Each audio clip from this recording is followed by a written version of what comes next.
Nadine here with Jennifer today. I'm from the Real Success Network, and I also own my own podcast called Hopeful. And I'm here with Jen, and she's with us at the I Am Creation Summit. Woo! How did you find yourself at the I Am Creation Summit, Jen? I was invited to speak at an online version that they did back in June, and here I was. I travel around the world. I landed in Alaska. I'm in Seattle trying to be sure I have the Wi-Fi to do it with the hundreds of people online. And then a few weeks later, they just said, hey, you want to come to Bali? We'd love to have you as one of our keynotes. So here I am. That's amazing. And tell us a little bit about what do you do? Give our viewers a little bit of insight into you. Who is Jen? I'm a recovering asshole, so we should probably start with that. People ask me every day, why do you spend 2 hours a day in prayer and meditation? So I don't destroy the world and myself, quite frankly.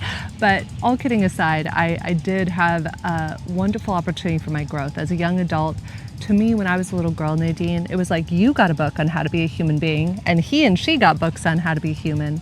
But when I opened mine, it was blank inside.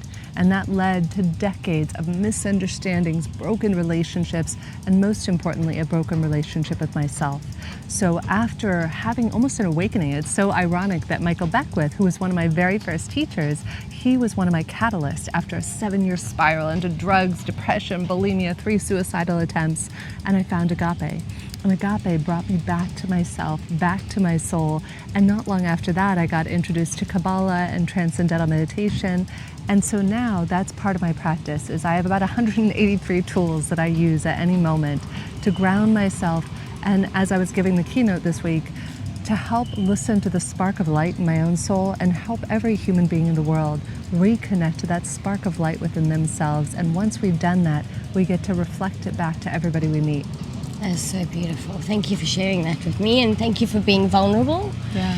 And I wanted to ask you, what has been your greatest challenge? Basically, what was, there's always that final trauma that kind of like changes you, that catalyst. Yeah, it's interesting when people tell me a lot of the work I do now. I run a software company called OptiMatchome.app, and we're helping humanize AI and doing all sorts of fun stuff. And all of the work I do in the world is around human connection. I run a group of 307 entrepreneurs around the world. I give thousands of connections, and people always ask, why, Jen? Why do you talk on connection? Why is that your life's work? And Nadine, it was out of survival, because I never felt like I belonged. I would walk into a room, and I was just thinking about it actually. 2 beautiful opportunities for growth came up in the last 24 hours at the conference, where years ago, I was so used to being rejected when I was in groups and feeling like I wasn't enough and like I never fit in. And I would spend many quiet hours sobbing and crying by myself and just feeling like I said or did the wrong thing yet again.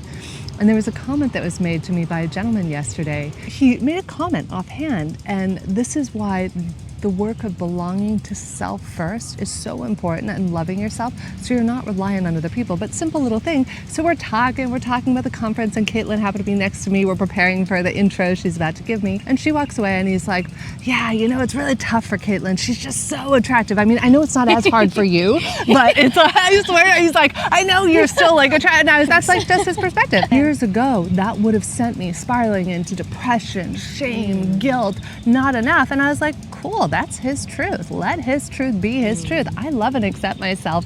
I know I'm enough. And it's so beautiful to hear all the speakers here talking about it, because that's the end goal, is that we don't need to find validation externally in the world. I just wrote an article this morning in the bathtub. I write a weekly newsletter called Inspired Living Tools on LinkedIn. And this morning, as I was sitting in the bathtub, I was just reflecting. There's this trap we fall into, and it's called the comparison trap. I don't know if any of you have ever found yourselves.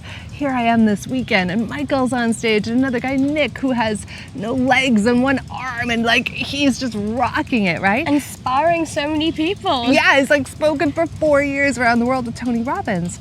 But that's the danger of the comparison trap. There's always going to be a Caitlin who's more beautiful to somebody else. There's always going to be a Nick who's a more powerful storyteller, whatever it is.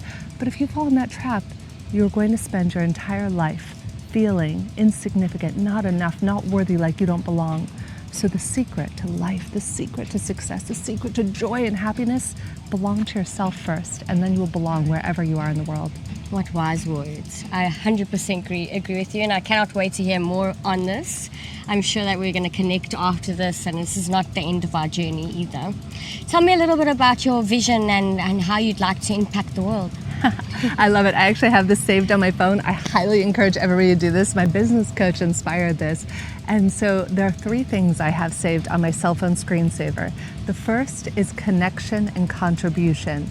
That is my vision. My vision is connection and contribution. It's what lights me up and gets me out of bed excited every morning. My big game I'm playing for the world is that every human being has a deep, meaningful relationship with themselves, with others, and with their purpose. And the third thing that I have, and I know you didn't ask this, but I'll offer it to everybody, is I always like to say that we're all like superheroes, right? We know about like Superman, and he can fly, and then you have Doctor Strange, who's my hero. I want to be Doctor Strange by the time I die. But the one superhero who's not superhuman is Batman. But do you know what makes Batman a superhero? It's his super tool belt. So the thing I teach everybody is develop your own super tool belt. So when you find yourself falling off a metaphorical cliff and somebody just insulted you or you took something personally, what tool do you have in your belt to bring you back into a state of coherence? How quickly, like an elastic rubber band, can you bounce back? And so on my screensaver on my phone, I have my 3 favorite tools to bring me immediately back into a state of coherence if I ever get triggered. So develop your super tool belt, and that's how you'll be able to fulfill your dream and purpose. Oh, wonderful. It's given me a lot of food for thought. I've never even thought about that, so that's a lot for me to think of. Thank you for giving me and my tool belt. What is in your tool belt? My favorite tools, one of the things I was teaching in my keynote yesterday is heart-focused breathing by HeartMath. It is one of my favorites. It's been studied for 40 years. For any of you out there who might be new to the spiritual path, I love logic. I love to mix both. I had the privilege and honor of getting to do a 17-part series with Deepak Chopra and Don Hoffman, which was called Conversations at the Intersection of Cutting-Edge Science and Spirituality. And that's what I love, is I love the intersection of both. So for any of you out there who might be like, yeah, I'm full into spirituality, great. Heart-focused breathing puts you in a state of coherence. It's what Joe Dispenza's work is based on. For those of you out there who might be more logical or linear, heart-focused breathing has been studied for 40 years and scientifically proven, worked with astronauts, business people, firefighters, doctors, police officers. So heart-focused breathing is one of my go-to. Another one that I've been using a lot lately, I was using it when I couldn't sleep last night, is paradoxical thinking. Now this is something by the guy who created Viktor Frankl, the famous book Man's Search for Meaning. He was captured and held at Auschwitz and barely survived. And when he came out, he created this thing called logotherapy. Well, one of the tenets of logotherapy is paradoxical thinking. So he gives a great example in the book. Let's imagine that you're somebody who sweats profusely and you are so humiliated and embarrassed and you never want to go out in public because you sweat and you're embarrassed by it, right? You know what he says to do? So he tells his patient in the book, he's like, next time you go out, I want you to say, I hope I sweat so much that a river flows behind me. I hope I sweat so much that people have to follow me wherever I go with a mop and bucket. The guy stopped sweating. So 9 times out of 10, this is why it's one of my favorite tools. If I notice, like last night, I couldn't sleep, I went to bed at 1 and it's 5 and my body's like, good morning. I'm like, body, I need more sleep than that. And so I would say, I hope I never sleep again. I hope I stay awake for the next 100 years. And sometimes by just dropping your resistance to the thing and playing with it and dancing with it, then all of a sudden it transmutes it. And my third favorite one was one of the techniques I was teaching yesterday, which is a very simple one where you cross one hand over the other and clasp your hands together and one ankle over the other. It will automatically calm your nervous system. Right away, your sympathetic nervous system gets calmed, and you can also super learn and rewire your brain in a matter of minutes. So anytime I'm at a conference like this and hearing these profound speakers, they might say, do you feel shame? Say yes. You know, and people say yes. I check myself. I pause and I muscle test myself. I'm saying, do I feel shameful? No. Okay. So I'm 24/7 checking myself. What are my limiting beliefs? And then if I have one, I rewire it. And say if it was shame, I would transform it and I would say, I am enough. I love and accept myself wholly and completely. In a matter of moments, I've transformed my consciousness. Oh, wow. I mean, I was going to just, whip out a tool for confidence. But those are incredible. I have 183 of them, Nadine. Wow, I kid you not. How please not to teach be a me. jerk. That's why the book, The Recovering Asshole, is coming out as tools on how not to be a jerk in business and life. I love that. And also, how did you get onto this spiritual path? I mean, what are your views on spirituality? How did it find you? It was really out of survival. I tried to take my own life 3 times. I hated myself. I came to Agape actually with Michael, and I just remember for the first time in my life, I felt this sense of belonging. And I remember there was this beautiful song, I'm sure they still sing at Agape. I no longer live in LA, so I don't go as often. But it was a song, Use me, oh God. Please, use my hands, let my hands be of service to you.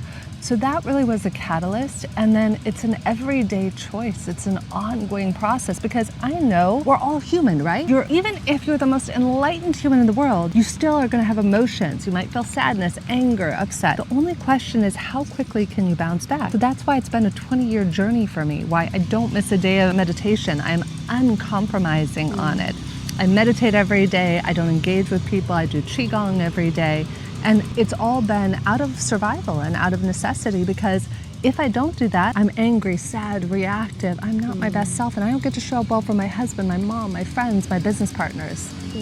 I actually saw you the other day. You were sitting, and I didn't realize that you were busy, I think, meditating. And I was going to talk to you, and I was like, oh, wait. So, yes, I mean, I've seen your routine, and I know that it's unwavering because you do it everywhere. I mean, you will find a spot and just make sure that you're doing it for yourself. Yeah. Working on yourself. I mean, growth is never ending, right? Yeah, it's a 24/7 ongoing process. And it's not about trying to be perfect. This is what I was writing about in the article this morning about the comparison trap. The danger is we aim for perfection. As one of my teachers, Arthur Samuel Joseph, taught me, aim for excellence. Aim for excellence, which is the best that you can do in every moment. But it's not about perfection, because perfection adds an element of, as I was saying yesterday in the talk, the judgy bunny lens. Ooh, I'm bad, I'm right, I'm wrong, this is bad or right or wrong. But when you can let go of the judgy bunny, even when I did my talk yesterday, was it my best talk? No. I give myself a solid 7.5 out of 10. I do the same thing with myself, I do with clients. I look at what was missing, what would have made a greater impact that I could have added. Is there anything I could have subtracted? So what's missing or would I have liked to have seen more of? That's so beautiful. And my last question to you would be, what would you like to share with our audience today? If you had to give anyone advice that's struggling today, what advice would you give them? Love yourself, that's it. Spend quiet time. And I know that sounds, some of you might be saying, Jen, yeah, that's easy for you to say, you've been doing this 20 years. Every day, make the choice to love and cherish yourself. When I went through a divorce, after being with my ex-husband for 14 years, one of my best friends in the world said to me, Jen, you deserve to find somebody to cherish you. But first, you need to cherish yourself. And that was the best advice I've ever been given. So whatever your practice is, it could be inner child work, it could be this practice, it could be heart-focused breathing. Find a way to love, nourish, cherish, and accept yourself, and you will become the sexiest, most alive, most fulfilled person on the planet and become simply irresistible, not only to other people, but to yourself and in your own company. Our company name is Real Success, and I want to find out what is real success to you, if you don't mind telling our viewers. Real success is the freedom to be, the freedom of time, of joy, and not being at the effect of life. I get asked, I speak on stages around the world. This is my 8th international trip this year. People are like, how do you do it? And it's because I have the freedom, I have the choice. If you live life at the effect of your excuses, your past, what's happened before, real success is being free to be yourself. Being free to breathe, being free to choose how you want to spend your time, who you want to spend your time with, how you want to spend your money, and what you want your life to look like. So go out, design your life. A friend of mine years ago, Curtis Estes, wrote a beautiful book called Your Life by Design. And what you do, it's so simple. You write out, you can do this with AI, you can do this with your favorite software. You draw a pyramid. And just like Maslow's hierarchy of needs, you write down on the lowest rung of the pyramid, what do you hate doing? Taking out the trash for me is like, maybe if it was life and death, I would put that on my bottom rung, right? And then things like Excel spreadsheets, not my favorite, probably on the 3rd rung. On the 2nd and the 1st rung, you start to put things that bring you joy. For me, dancing, laughing, eating, traveling, connecting people. Those are the top rung. And then you design your life by outsourcing all the things that don't bring you joy, and you find the resources and people to support you, and you spend 100% of your time doing what lights you up every day. And where can people find you? Because I'm pretty sure that I'm captivated by you, so I would love to learn more. Where can we find you? How can we sign up? Where do we sign? Thank you, guys. So you can find my newsletter, Inspired Living Tools. If you do at Jennifer K. Hill, you'll find me on YouTube. You can find a new children's book I wrote on there, many of the speeches, podcasts I've done with Deepak Chopra, Don Hoffman, many other wonderful thought leaders. So if you Google Jennifer K. Hill, if you find me at Jennifer K. Hill, you can also go to jenniferkhill.com or jenniferkhillmedia.com and find out how to book me as a speaker or find out about working with me. Thank you so much for joining us today, and I honor you. Thank you. Thank you, Jen.